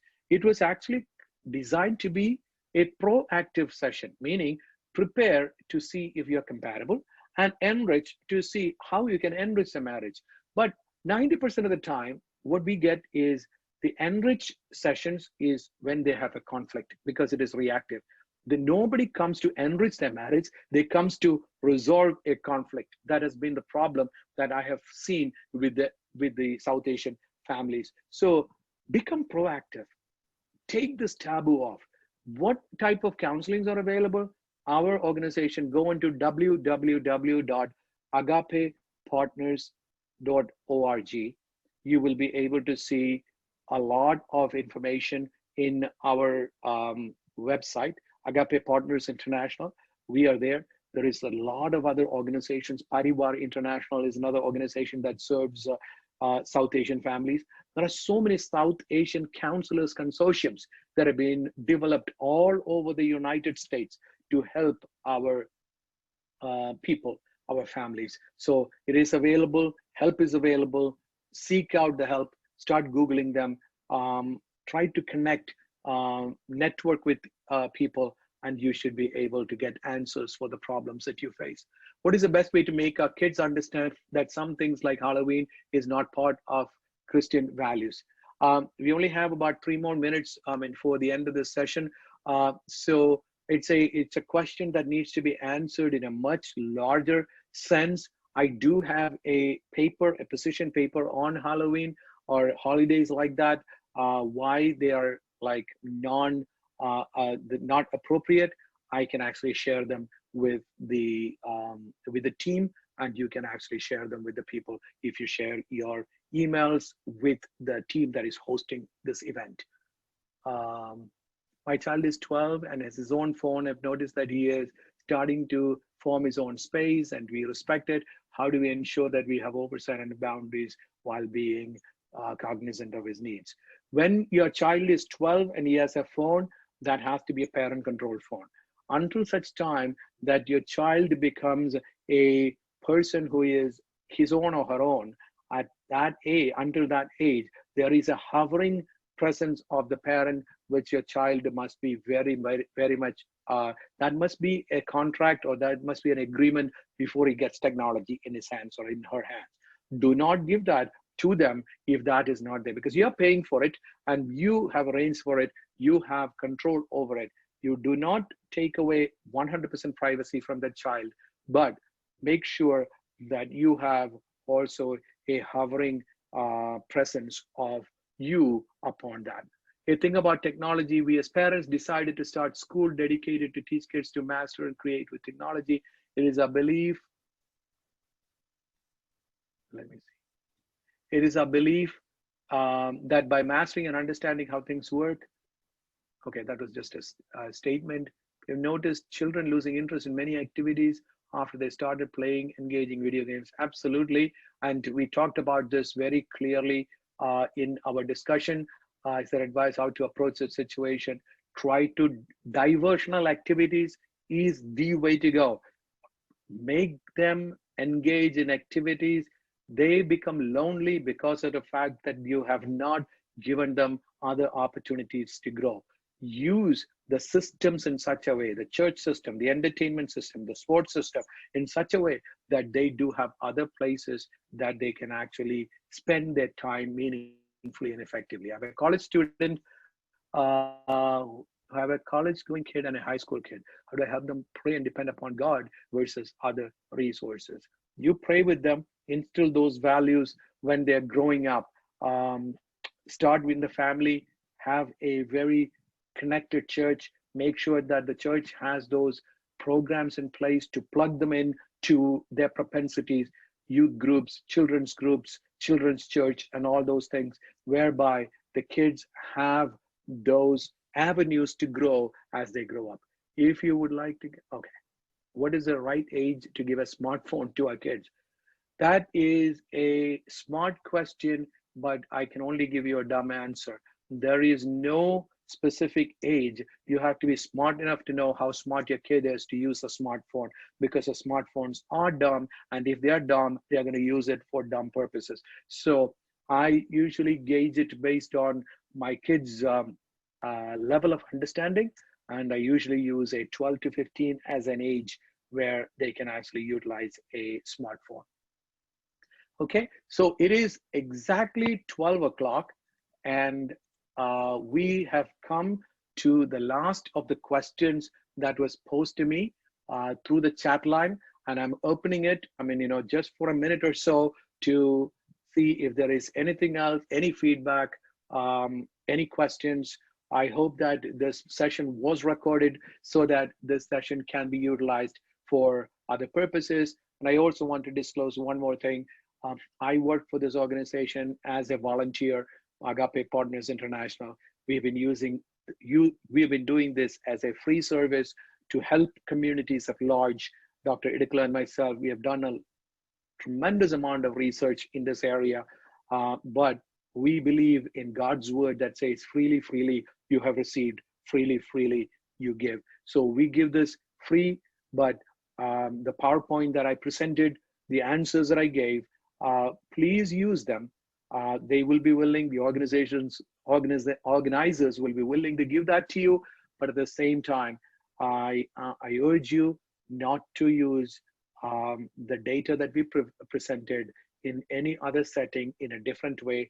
Do not change the numbers, do not change the information because of the fact that we are using either our own research data or we are using data from other authentic sources. So we do not want to be held liable for it. So please use your discretion for that. Once again, I want to thank all of you from the bottom of my heart for listening to me for 2 hours, and for the organizers of this event, Bread of Life Church, the pastor, and the organizers. God bless you all, and I pray that in the days to come, you all will stand as one unit, because always know family is a fundamental unit that God organized or God instituted in the face of the earth.